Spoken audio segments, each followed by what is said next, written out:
नमस्कार. सत्याची शेती या यूट्यूब चॅनलमध्ये आपले स्वागत आहे. आज आपण PM किसान आणि ॲग्रीस्टॅक नोंदणी या योजनेबद्दल या व्हिडिओत पाहणार आहोत. PM किसान या योजनेचा 19वा हप्ता 24 फेब्रुवारी 2025 रोजी बिहार येथील एका कार्यक्रमात पंतप्रधान नरेंद्र मोदी यांच्या हस्ते वितरित केला जाणार आहे, अशी माहिती केंद्रीय कृषी मंत्री शिवराज सिंह चौहान यांनी दिली आहे. सरकारकडून PM किसानचा हप्ता कधी पडणार याची तारीख तर जाहीर करण्यात आली आहे, परंतु ॲग्रीस्टॅकमध्ये जर शेतकऱ्यांची नोंदणी केलेली नसेल तर शेतकऱ्यांना PM किसानचा 19वा हप्ता मिळणार आहे की नाही ते आपण पाहूयात. आपण जर या चॅनलला सबस्क्राईब केलं नसेल तर सबस्क्राईब करा, लाईक करा आणि शेअर करा. जर ॲग्रीस्टॅकमध्ये नोंदणी केलेली नसेल तर शेतकऱ्यांना PM किसान या योजनेचा लाभ भेटणार नाही का, या प्रश्नाचं उत्तर आपण या व्हिडिओत पाहूयात. त्यासाठी हा व्हिडिओ शेवटपर्यंत बघा. जर कोणत्याही शेतकऱ्याने 1 जानेवारी 2025 नंतर PM किसान या योजनेसाठी नोंदणी केलेली असेल तर त्या शेतकऱ्यांना ॲग्रीस्टॅकमध्ये नोंदणी करणे हे बंधनकारक आहे. जर ॲग्रीस्टॅकमध्ये नोंदणी केलेली असेल तरच PM किसान योजनेच्या 19व्या हप्त्याचा लाभ त्या शेतकऱ्यांना मिळणार आहे, अन्यथा मिळणार नाही. जर शेतकऱ्यांनी आधीच म्हणजे 1 जानेवारी 2025 पूर्वीच जर PM किसान योजनेसाठी नोंदणी केलेली असेल तर त्या शेतकऱ्याला ॲग्रीस्टॅकमध्ये नोंदणी करण्याची गरज नाही. त्या शेतकऱ्यांना 19व्या हप्त्याचा लाभ हा मिळणार आहे.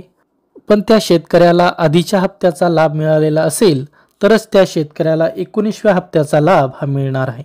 पण मात्र याचा अर्थ असा होत नाही की ॲग्रीस्टॅकमध्ये नोंदणीपासून आपल्याला सूट भेटलेली आहे. 1 जानेवारी 2025 पासून ज्या शेतकऱ्यांनी PM किसान या योजनेसाठी नोंदणी केली आहे त्या शेतकऱ्यांना ॲग्रीस्टॅकमध्ये नोंदणी करणे हे बंधनकारक आहे. त्याशिवाय त्या शेतकऱ्यांना 2000 रुपयाचा हप्ता त्या शेतकऱ्यांना मिळणार नाही. आता असं म्हटल्यावर बरेच जण काय म्हणतील, ॲग्रीस्टॅकमध्ये नोंदणी केली काय आणि नाही केली काय, आपल्याला काही फरक पडत नाही असं म्हणतील. पण जर 20व्या हप्त्याला जर ॲग्रीस्टॅकमध्ये नोंदणी करणे बंधनकारक झाले तर आपण यात अडकून पडू शकतो. त्यामुळे आपण PM किसानच्या हप्त्यासाठीच नाही तर आपण शेतकरी म्हणून आपण आपल्या शेतीचं क्षेत्र यात नोंदणी करू शकता.